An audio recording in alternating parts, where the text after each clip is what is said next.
Is India's child mental health crisis a ticking time bomb? I just wonder whether it's already exploded. Child and adolescent mental health is an increasing concern. I call this as the tyranny of expectations.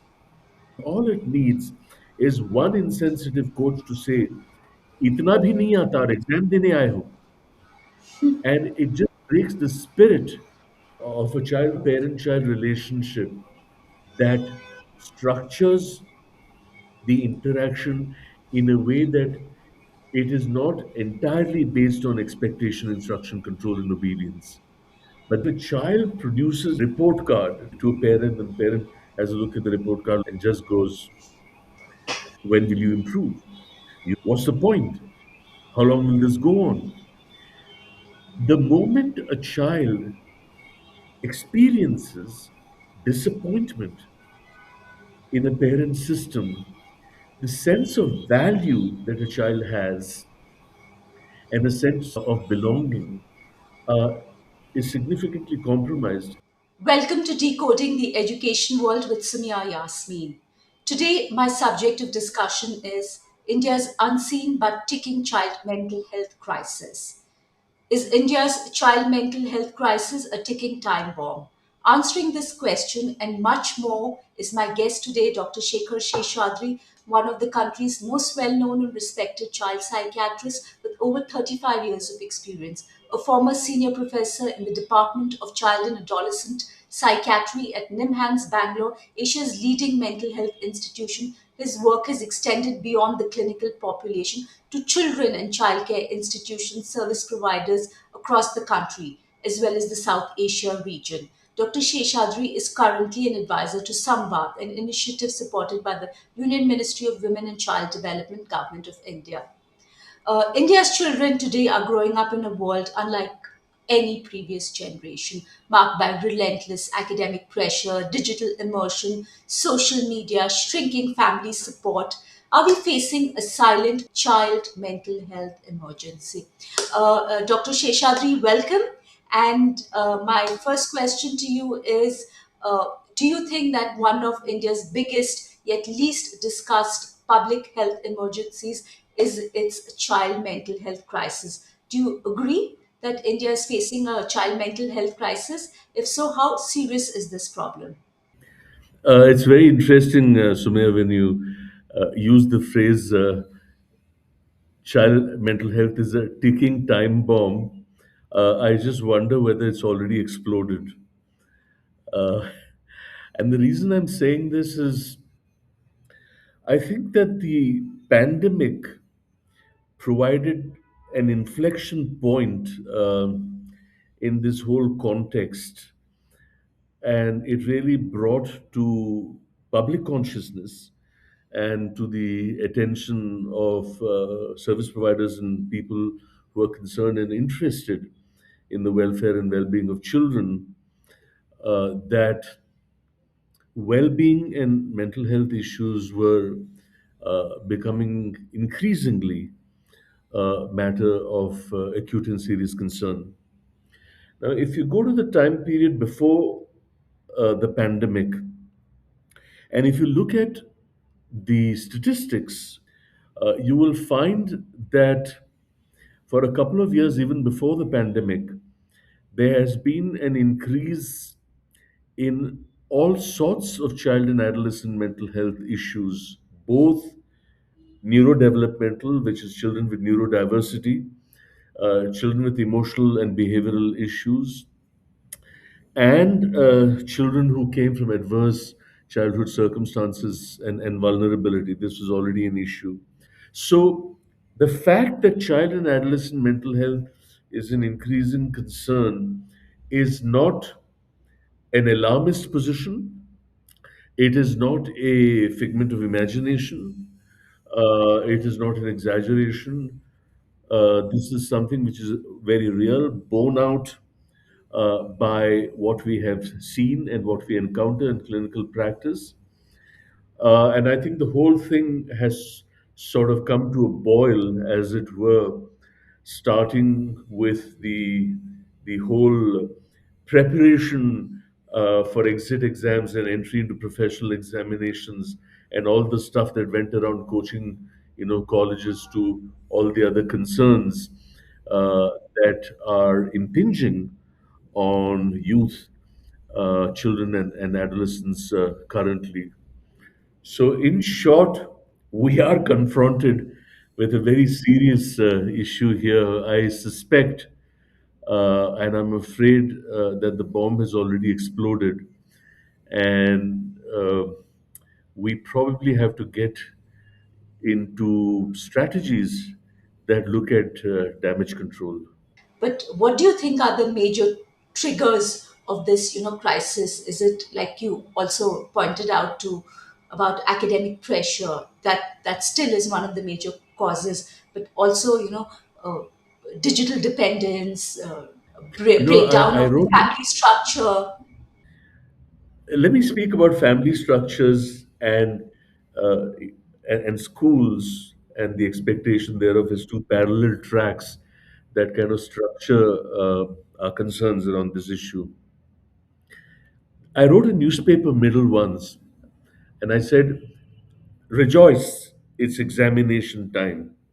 Funny, isn't it? No one ever thought of examinations as a joyous experience because there's always a sense of doom, disaster, and finality around it.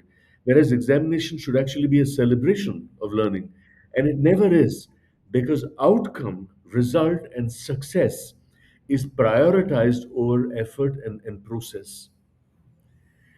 And this is hugely problematic. And I also want to link this to this whole uh, coaching center issue. And the reason, Sumi, I'm stating this is that the Honorable Supreme Court has already come up with two judgments, one pertaining to higher educational institutions and the other pertaining to schools, expressing their deep concern about increasing suicidality among students and the fact that educational institutions are obliged to set up ecosystems of well-being other than the educational inputs that they give. But look at the story of the coaching centers. Children from all over the country, from different parts of the country, gravitate uh, towards these places. I do not wish to name them, but they gravitate towards these places, carrying with them their expectations and the expectations of their family. Sumaya, I call this as the tyranny of expectations. It's a burden and a tyranny of expectation. They live unsupervised in paying guest accommodations. There is competitiveness, there is anxiety, there is investment, there is expectation and anxious anticipation, and all it needs is one insensitive coach to say, "Itna bhi nahi aata, aur exam dene aaye ho," and it just breaks the spirit of a child who is already anxious about the burden and tyranny of expectations that he or she carries. No wonder in 2023-24, when the the frequency and the numbers of self-harm and suicides increased in these coaching centers, that the government took cognizance. And in fact, it is in this context that the government even thought of a national suicide prevention policy, Yes. which is finding its way slowly. And the Honorable Supreme Court gave this order instructing educational institutions, both higher as well as school educational institutions, of their obligation to look at education beyond curriculum, to look at education from the perspective of the personhood and the well-being of the children, the scholars, the pupils, the students who attend these institutions.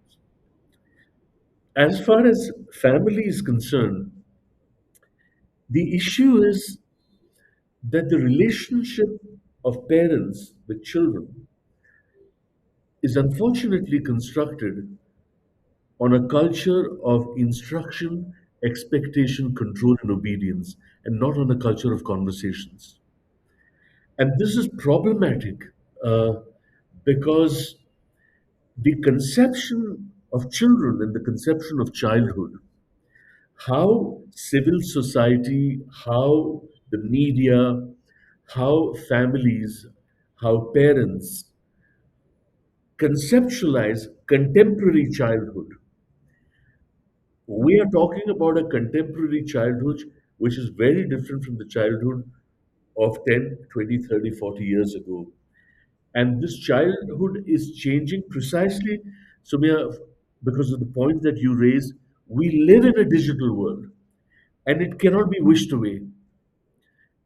As we go ahead in this podcast, I will share some ideas about how families and parents can actually navigate the reality and truth of this digital world and yet have a parent child relationship that structures the interaction in a way that it is not entirely based on expectation, instruction, control, and obedience, but there is a resonance because childhood is a period of intersubjective attunement.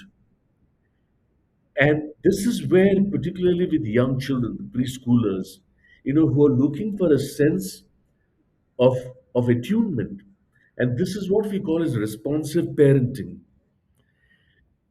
Whereas, if a child produces, let's say, a report card to a parent, and the parent has a look at the report card, looks at the child, looks at the report card, looks at the child, looks at the report card, looks at the child, and just goes, nothing is said, but a lot is conveyed. Or, when will you improve? You will never improve. What's the point? How long will this go on? The moment a child experiences disappointment in a parent system, the sense of value that a child has and a sense of belonging uh, is significantly compromised. It is no surprise, therefore, that 90% of people who contemplate self harm have at some point of time in their lives heard a statement that devalued them. And then later in life, when push comes to shove, that trigger, that switch gets put on. Anyway, I'd been told I was useless, and what does it matter whether I live or die? So I think we are in a stage now, given the reality of our lives, of how families, how parents are, their individuality, their relationship, their work, the digital world, chat GPT, AI coming into the picture, people losing jobs. So we are in a different world set and a mindset now. And I think following Darwinian principles of evolution, parenting also needs to evolve in ways that recognizes the challenges of this reality and yet retains the resonance, the immediacy, the care, the warmth, the attunement that childhood and parenting was all about. Because really, why do you have children? You have children because you want to cherish them and you want to nurture them, and for the sheer joy of seeing an individual grow in front of your eyes. Your child is not a business investment, and I think that's something we need to keep in mind, Sumi. Also, when we're talking about a child mental health crisis, there's still a lot of stigma around, parents seeking professional help for child mental health problems, and very often parents also don't recognize, what are the warning signs of, children suffering emotional distress. They often tend to pass it off as this Right. is just, part of growing up. As far as stigma is concerned, you're right. This is not just about child mental health. This was true about mental health in general. So there has been a shift in these last 4 or 5 decades from mental illness, to mental health and to well-being. Corporates and organizations recognize the importance of workforce well-being, of inclusion, of respect and recognition and respect of diversity, and this is sort of slowly pervading into civil society, through the media and through things that are done in school. But somehow, where child and adolescent mental health is concerned, there's a very surprising trend where neurodiversity and neurodevelopmental problems are concerned. If you look at intellectual disability, if you look at autism, learning disability. That seems there seems to be a lobby there. There is a professional lobby, there is a parent lobby. There's also, in some ways, important stakeholders, including the government. And if you look at the various other laws that have been enacted, for example, the Rights of Persons with Disability Act and the Right to Education Act, and so on. uh, there is increasing valence and recognition of neurodevelopmental problems, and it is looked at. The provisions there are looked at from the perspective both of rights and to a certain extent from a welfare lens.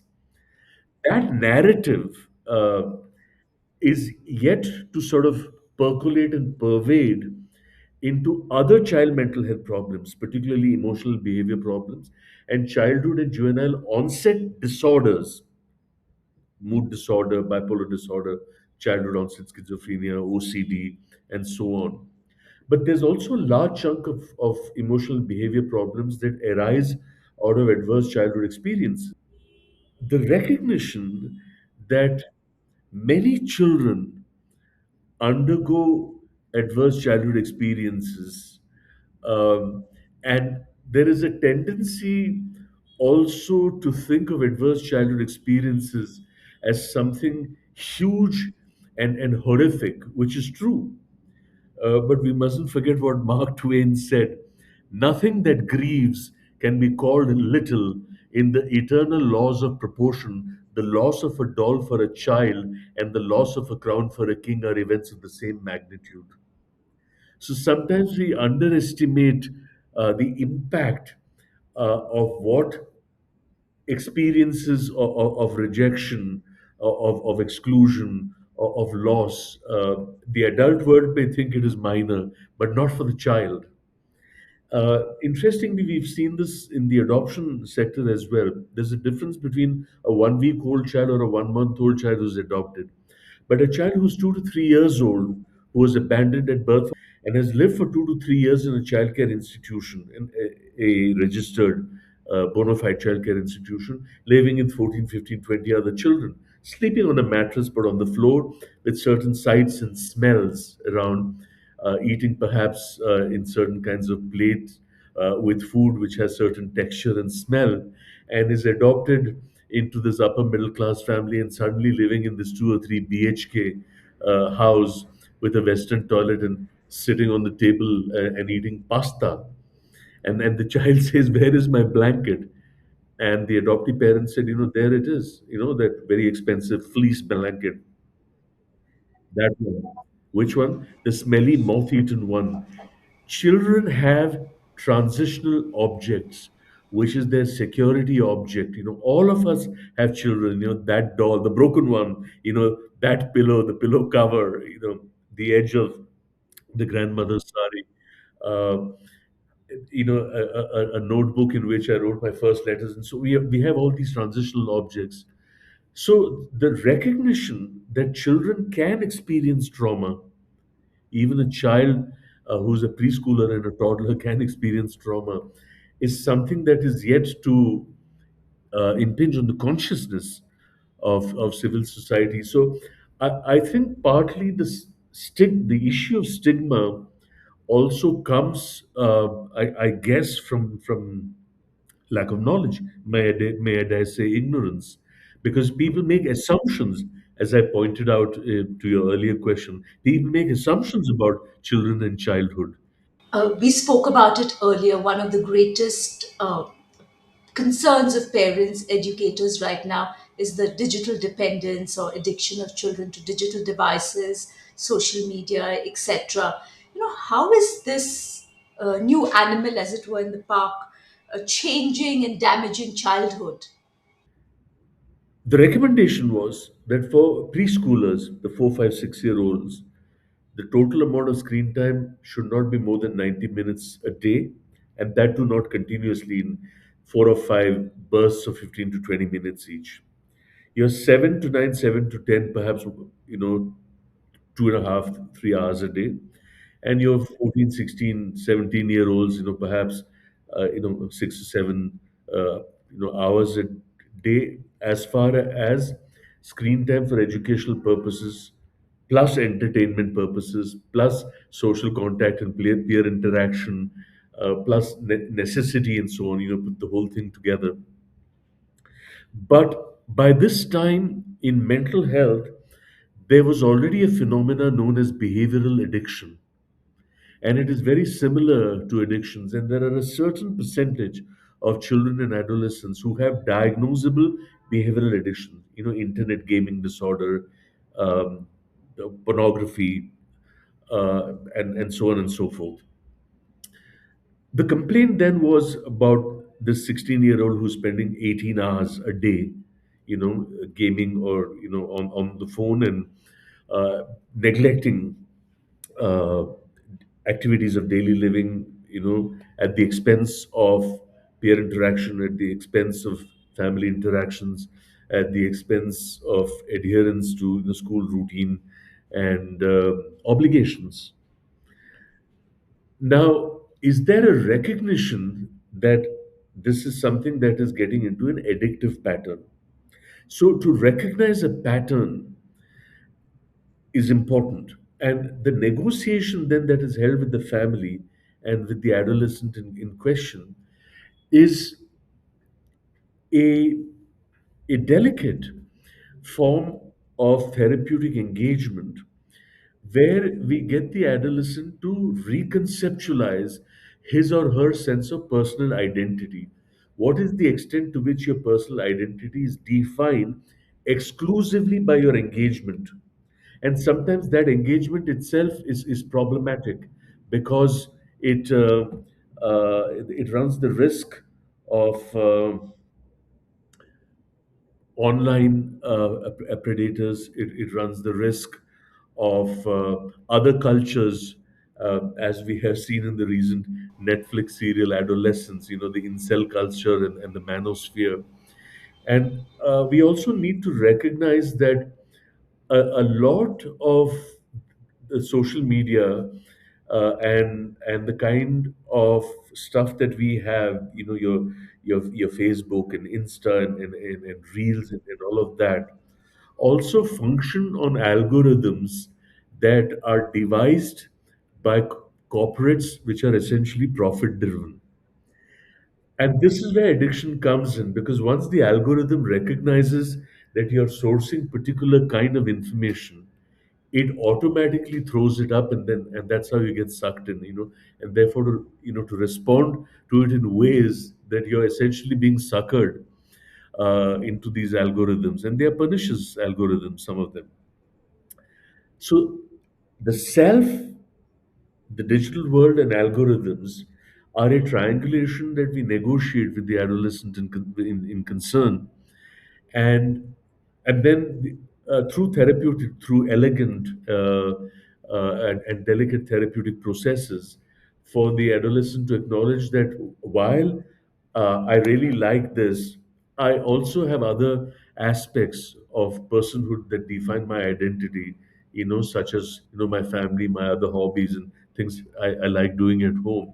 And then we work out a kind of arrangement where the issue is not, cut his internet, take away his phone, or take away his device, uh, uh, but to negotiate, time management and reconceptualize identity. And then they come back and say, but he's still spending 14 hours, but then it's reduced from 18 to 14 hours. That's improvement. It's not going to go from 18 to zero. That's how we look at it. The last thing I want to say in this connection is, for purposes of convenient parenting, in a home, in an average home, if you give a device to a 3 or 4 year old, because you can then carry on with your work, and it's easy to feed the child who's otherwise a fussy eater. For a 2 or 3 year old child, that image on the phone essentially is a visual and an auditory experience. There is a difference between processed experience and unprocessed experience. Merely giving a device to a child who just sees it is unprocessed experience. It's an amorphous experience. Experience is not information. Information is not knowledge. To quote my conceptual guru, Mr. Frank Zappa, may his soul rest in peace. Information is not knowledge. Knowledge is not wisdom. And therefore, even with a 3-year-old child, if you do give it, but if you're sitting with the child, say, oh, look at that. He's drinking water. Oops, he dropped it. You're converting the experience into language and knowledge. And that's the way that one really addresses the reality. So you cannot wish the digital world away. I'm reminded, Sumaya, of a famous dialogue of Masala, played by Stephen Boyd in the Hollywood blockbuster Ben Hur. When Judah Ben Hur, Charlton Heston, is getting very famous and powerful, and Masala says, how do you fight an idea? You fight an idea with another idea.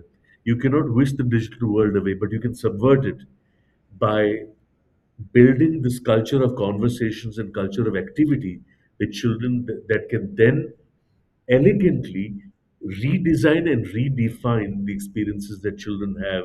And then it makes that engagement more interactive rather than merely private and therefore sometimes problematic. I mean, following up on what you said, this the also social media, overuse is has triggered entirely new categories of mental health problems in children. One which you never heard of earlier: culture of comparison, validation speaking, FOMO, constant visibility. I mean, this is changing the adolescent, especially the adolescent and child brain, quite profoundly, isn't it? There are many concerns around this.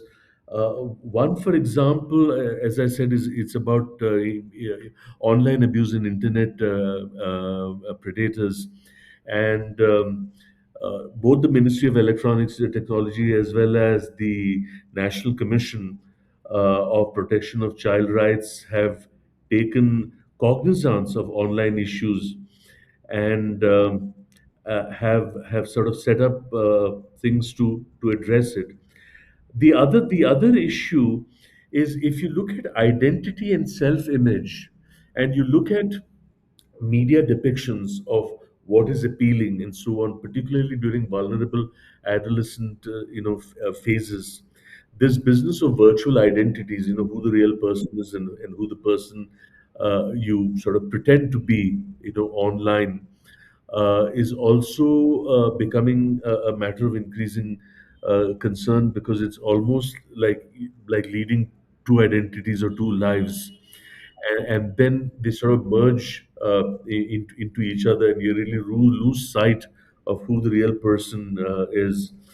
So this is something that we need to keep in mind as we really negotiate the reality, of the digital world. So, I mean, to use the term responsible digital use may be a cliche, but the polarization to either extreme, uh, to trash, vilify the digital world on the one hand, knowing fully well that we are solidly in the AI era now. You're not going to wish it away. We just need to find smart strategic ways to negotiate this so that the immediacy of human interaction is not lost. There is another concerning thing here, Sumaya, which I want to bring to your attention, particularly where mental health is concerned. However deep and elaborate an algorithm of chat GPT, particularly chat bots that are used in mental health are, can they have the intuition or the compassion, the empathy, and the humanness, or the sagacity that a therapist will actually have? Let me give you an example. If a person is on a chatbot and says, I sometimes wonder what the meaning of life is, and the chatbot's response to that is, that's a deeply philosophical question. Tell me more about it. The chatbot may not necessarily read it as despondency or as suicidal intent. I'm sure you're aware from your reading in the media that a couple of families have already sued chatbot companies for their failure to recognize suicidality, and their youth, their older children, went on to actually kill themselves. And so this has become a huge controversy. I mean, One observes and is cognizant of the fact that AI has come into the health sector in ways that look at record keeping about data and so on. Robotic surgery has already started, but can AI really be trusted at this point of time, not just to make diagnosis, particularly where mental health is concerned? Because the truth is, five children may have exactly the same diagnosis, but they do not come from the same universe. Just to give you an example, a loss experience for a child, let's say the death of a loved one, let's say the death of a father. In a given case, the father says, just going out to get some milk. Half an hour later, the doorbell rings. There's an agitated crowd outside saying, so, accident, like that. Or the father is in and out of hospital, cancers, chemotherapy, radiotherapy, multiple surgeries, secondaries, extending all over, slowly sinking, and then passes away. Or the father is in and out of hospitals, and people, speak about alcoholic liver disease and cirrhosis, and that he was not a good man. Or the child comes home and sees a father who had loans and who had depression and so on, has actually uh, killed himself. They're all loss experiences, but and loss experiences of the same, but they are not the same.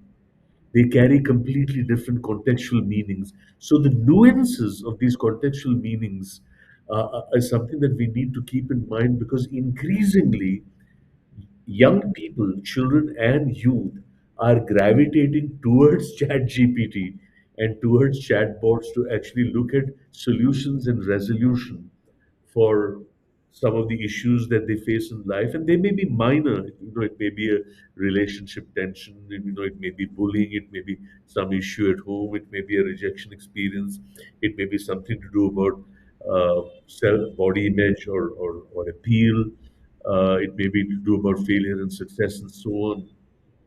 So we are really in a situation where we need to build robust ecosystems of well-being in educational institutions, considering the number of children who go to school, to look at well-being, life skills as important a dimension as literacy, numeracy, subject matter, exit exams, and then entrance exam for professional courses.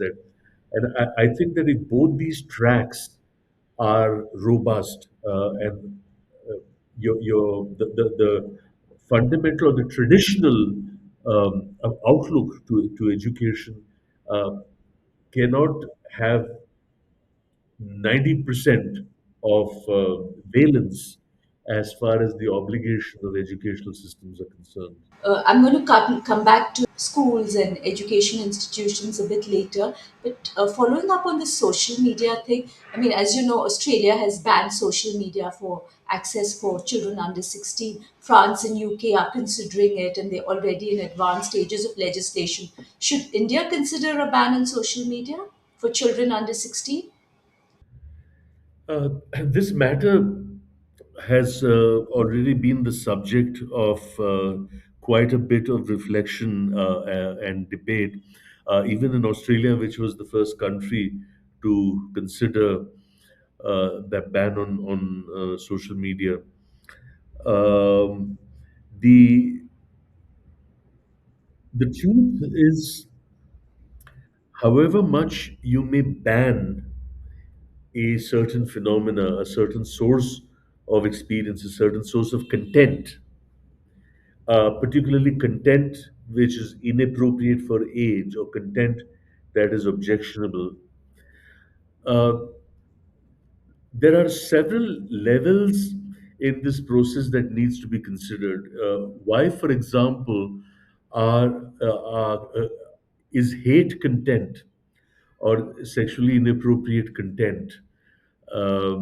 Why does it find its place to begin with in social media at all? Isn't there a reflective process? Aren't there principles and policies and laws that govern Unfortunately, there are not. Otherwise, pornography would not have been such a rich industry all over the world. There is, of course, the whole issue of the dark web as well. Other than the normal media sites that are existing. So may I come back to the point that I made earlier? How much of banning, protecting, covering, hiding issues that are part of how life, people, relationships, behavior play out can make a difference in the well being and safety of our children? Or is the well being and safety of our children really dependent on the nature of relationship that we have with them, which is open and disclosive, so that a child who accesses content or experience that is disturbing or concerning or confusing has the courage and the comfort to come to a parent and say, "This is what I saw." And rather than being shut up or scolded or chastised, is engaged in a discussion where your knowledge gets nuanced and you make choices that are, therefore healthy, happy, safe, and responsible. Healthy, happy, Yes. safe, and responsible. Um, I'd like to, quote an example. During the HIV/AIDS pandemic, media didn't exist at that point, not in the way it does now. And the adolescent sexual and reproductive health program, which was actually then trashed by 15 or 16 state governments, saying that our children don't need this kind of education. It will make them unnecessarily curious and experimental. And I had only one response then, which was that if you think information is a problem, try ignorance. How can information be more of a problem than ignorance? But having said that, as I said earlier, information is not knowledge, and knowledge is not wisdom. Wisdom is not truth. Unless you help children in processing the truth in detailed and nuanced ways. So I was called to do this workshop for a group of 14-year-olds in the school. The whole debate then about what they called as the ABC paradigm.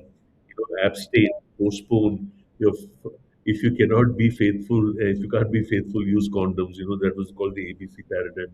It significantly underestimated young people's decision-making processes because young people have a very different kind of mindset. Now, when I entered the class, I saw this boy with exceedingly bright and curious eyes sitting on the edge of the chair with a certain tension in his body, and I knew he would be trouble. And when Q&A time came, I was trying to avoid eye contact with him and looking to other people to say, "Are there any questions?" But I could see him raising his hand and saying, and then here was his question, Sumaya. "Sir, is it all right to have sex with a woman when she's menstruating?" Now, this was 35 years ago. I was younger, and though I like to think of myself as reasonably enlightened and comfortable in these kinds, it took me by surprise. But I composed myself and said, "Look, forget the woman, forget the sex and the menstruation. Who's the woman? Relative, neighbor? That's a problem, isn't it?" He shook his head, but he put up his hand again. "If that's not the problem, then is it okay?" I said, "Look, why are we doing this session? We are in the era of HIV/AIDS. We speak about protected activity. We speak about, single partners. If that is not the problem, then is it okay?" Then I spoke about conception, contraception, safe period. "If that is not the problem, then is it okay?" I said, "Look, the opportunities men and boy have to explore relationships is very different from boys and girls. What kind of an ideology do you have about the legitimacy of intimacy? And is it in the context of a committed, loving, respectful relationship? If that's not the problem, then is it okay?" I said, "I don't know. Some people think it is yucky and distasteful, and some people think it is yucky and kinky and exciting. These things are personal and private." But I was thinking to myself, if he'd put this question to an uncle or his father, he would have probably got two whacks on his head or on his back. But here, I give them a frame of reference. This is what we need to do, rather than thinking of a ban. Uh, because information seeps through. You know, the more you exercise control, the more there is a need to then break those controls. I'm not advocating permissiveness. I'm advocating conversation, and I'm advocating open, respectful, detailed conversation that brings to their mind whatever the context may be. In this context, it's sexuality, but it could be many other risk contexts about the happy, healthy, safe, and responsible approach to decision making. Coming back to what you spoke earlier also about the responsibility of schools and education institutions, so mental health and well-being, social and emotional learning, much neglected subjects in schools. And there's also a deficit of among teachers of mental health literacy. They don't know really how to respond to children who are facing emotional distress in classrooms. So that also is like a contributor to the larger mental health crisis we're talking about in children. I mean, it's in that context that the Honorable Supreme Court has given this order instructing school consortiums and school boards to address well-being ecosystems in schools. This is the reason that certain school boards have even started a fellowship, a care fellowship that looks at counselors that are who are already employed in schools to look at certain critical epochs, impending exams, results. These are epoch, so epochal um, arrangements for assistance, as well as don't wait for a problem to occur. So there is preventive, promotive, and curative approaches. So in a school system, there are what are known as universal interventions, which is a socio-emotional learning and life skills intervention. And many schools, particularly after NEP, which kind of recommended this idea, are adopting it, but it needs to be institutionalized in boards, in school consortiums, as well as in individual schools. The issue is not just about the school counselor or employing more school counselors, because that needs to be done. But if you look at universal interventions and targeted and indicated interventions. 100% of children in schools need universal interventions on socio emotional learning because all children carry with them the universe that they come from, things that happen at home, things that they see on the road, things that they see on telly, things that they've heard, things that their friends tell them, things that they chance upon, and so on. And they carry their consternation and their confusions, consternations about everyday life, an episode of road rage that they may have witnessed. You may ban social media. Can you ban a child from witnessing road rage?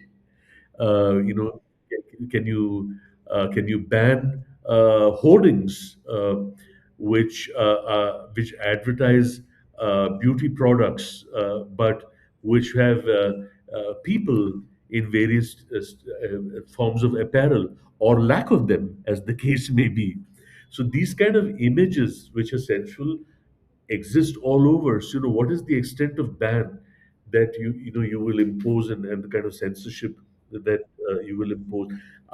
This is not to say that children of all ages can have unlimited exposure to any kind of content. That's not what I'm saying.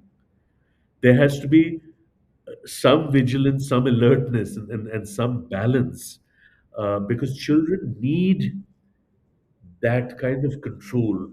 Uh, but that control need not be exercised in a military fashion, is what I'm saying.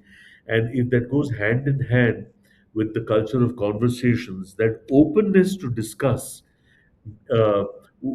gets children to reach a stage where they have the comfort and the courage to come with you with any kind of consternation and confusion. Because they have the confidence that it will be responded to in detail and with respect. What you said just now, culture of conversation, that has just come up recently in this, the murder case of Sia. She has made a statement saying that she couldn't say no to marriage to her parents for fear of disappointing them. So this it has reopened, conversations and reopened questions about this command and control style of parenting, which seems to still persist across generations. Well, patriarchy is alive and kicking. And like I said earlier in this podcast, unfortunately, the relationship of adults with children, parents with children, is based on a culture of instruction, expectation, control, and obedience, and not on a culture of conversations. And therefore, uh, there is a certain stereotypical frame of reference with which we see parenting and we see children, and our expectations are a function of perhaps this transgenerational transmission of culture. I remember a person I deeply respect who was the first chairperson of the National Commission of Protection of Child Rights, who once said, if there is any culture that is inimical to children, change it. We don't want any culture that is inimical to children, whatever its nature may be. Our understanding of children and childhood is predicated on her understanding of what family is. Why do people marry? Why do they choose to have children? And it really begs this question of your ideology about parenting. Children are not a metaphor of your unresolved issues and expectations, uh, nor for continuation of lineage and legacy, that they're individuals in their own right. And I think that the true essence of education, on the one hand, literacy, numeracy apart, I have no issues with livelihood, career, and all that. And of course, good education must work towards that. But I believe that the true purpose of education is the development of an egalitarian personhood, the development of a socially responsive and responsible identity, and the development of an identity that is imbued with aesthetic sensibility of life, of nature, of people, of relationships, of emotion, of music, of art, of theater, the cosmos, and so on. And also with parents, therefore, like I said, the sheer joyousness of seeing this individual grow as a unique individual with his or her proclivities and gift and potential, and all you're doing is the enablement of that, which comes through deep, abiding, unconditional love, and not on expectations that are rigid and uncompromising, because rigid and uncompromising expectations are like business deals. Parents today are perhaps faced with challenges no previous generation of parents faced, because the digital world and the digital age, the AI age which we're living in. If you could share uh, some strategies or some parenting tips for parents of this generation, uh, what's obviously there's no right approach, but what could be perhaps a middle path they could take in addressing some of these challenges? Jean-Jacques Rousseau said in some book, I don't remember which one, essence is defined by activity.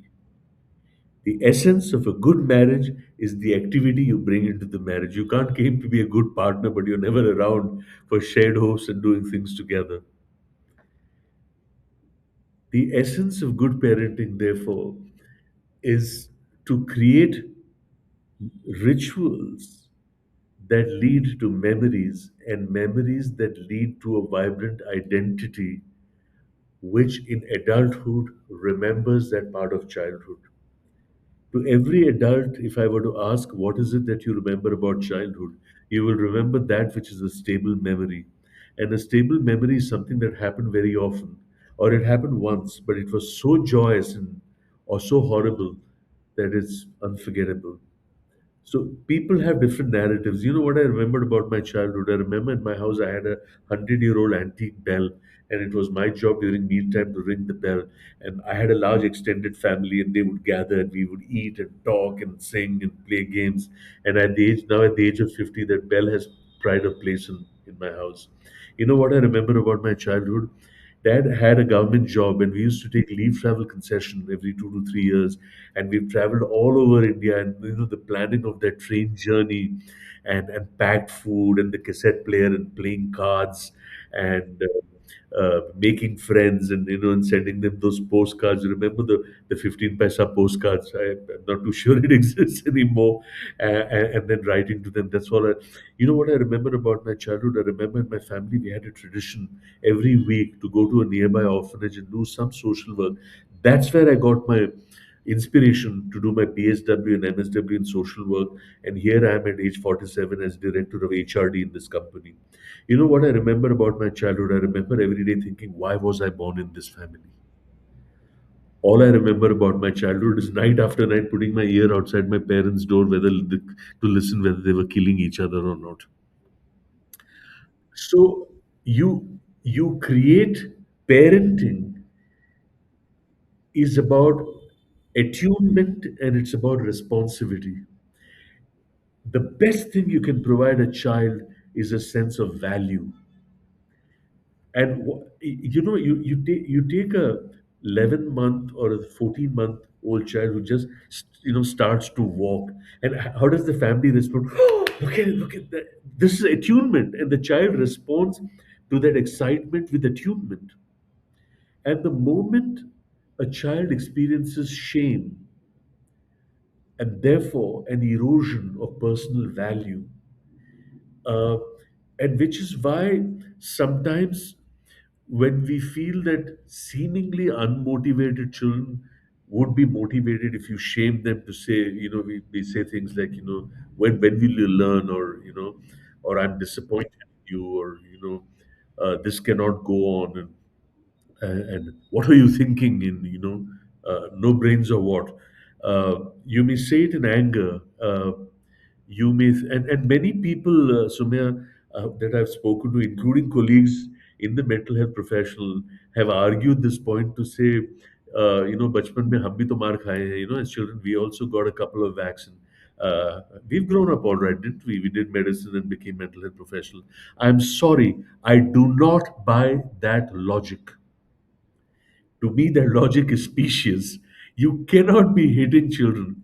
However horrible their behavior may be, there are ways of dealing with challenging behaviors uh, that that the counseling system and the mental health system can actually assist you in if you're in a situation of frustration. So I think that we are in a new era. The last couple of years before the pandemic, then the pandemic, and now with this, AI explosion, this this decade, starting in 2020. So if you look from 1995, and now the decade is almost sort of, extended to a decade and a half. So I feel that 2015 to 2030, these 15 years, there's a substantial change that has occurred, but I don't think that the parenting system has evolved in ways to respond to that change. The response is still based on the knee-jerk default mode that parenting was in an era where the reality of the world was very different. Academic pressure and exam stress, still remain a leading driver of child and adolescent suicide in India. I mean, huge protests are happening as we're speaking across the country about reforming the country's education system and the broken education system. What should change according to you? Sumaya, almost 30 years ago, Professor Yashpal had come up with a report called Learning Without Burden, and he referred to the tyranny of rote learning at that point of time. So, this and every national curriculum framework has alluded to the importance of the emotional world of the child, and that schools must be emotionally safe spaces, and then we must address the well-being of the child, and somehow the the prevailing atmosphere around these exit exams and other entrance exams has created an ethos, and a culture of negative anticipation, and of resentment uh, about how systems work and so on. And I think that the agitation that we see now is a manifestation of this unresolved conflict. Um, and what has happened now, that it is not that one was not aware of this conflict, that is the conflict between parental expectation and exam stress and the well-being of children and adolescents and youth. We were always aware of it. But I think it's come to a head as the clamor for career furtherance and for professional growth has become that much more strident. And I think this is the time that all systems need to take a pause. And it is in this context that I'm personally working with many school consortiums as well as universities across the country to actually suggest and curate an ecosystem of well being that goes beyond the counseling cell and the one or the three or the six counselors who are appointed to that university or college or school, which targets about 10% of the population, to look at a peer ecosystem and a teacher ecosystem that looks at universal interventions that, to borrow a phrase from Paulo Freire, conscientizes the campus. The campus itself has a conscience.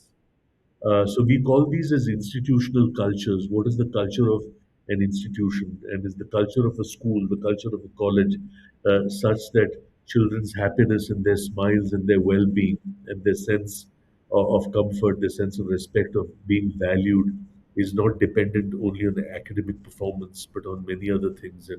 And many schools are beginning to do this. Like I said, part of the board that I'm working with to really look at a fellowship that is looking to institutionalize these kind of processes is already underway. And couple of days later, I'm going to another city to work with a couple of other schools and both the teacher and the counseling system. So this is the way to go, and this is the kind of public child mental health work that we have been attempting to do in the last decade or so. This has taken its roots. We now need to nurture it, and we also need to sow the saplings in many other regions, so that the idea of how civil society treats its children pervades into the ethos and the philosophy of our country. What you just spoke about, is that why your work also at Samvad is so important? Because it's taking Samvad, this message of child yes, protection, child mental Samvad, health forward. exactly. Samvad has been the biggest public child mental health initiative in the history of this country. Uh, we were operational in 29 states and 4 union territories, working with 4 verticals: with education, with care and protection, with mental health, and with policy and law. So, anyone and any system that had anything to do with children using a transdisciplinary lens. So, basically, working with the systems. And we were operational for 5 years with an MOU that we had with the government. And after the 5 year MOU came to an end, we are continuing the work with a private foundation. And we hope to continue the work in all the states and all the stakeholders and service bearers who assist children uh, with mental health and well being as the core principle, as a core non negotiable principle of any work that we do with any child who we come into contact with. Thank you so much, Dr. Sheshadri, for this insightful, wonderful, open conversation. And hopefully, our podcast will take the culture of conversation about child mental health forward in schools, parents, and among households, among everywhere, among corporates and workplaces, because I think mental health is the foundation on which we all build happy and successful lives.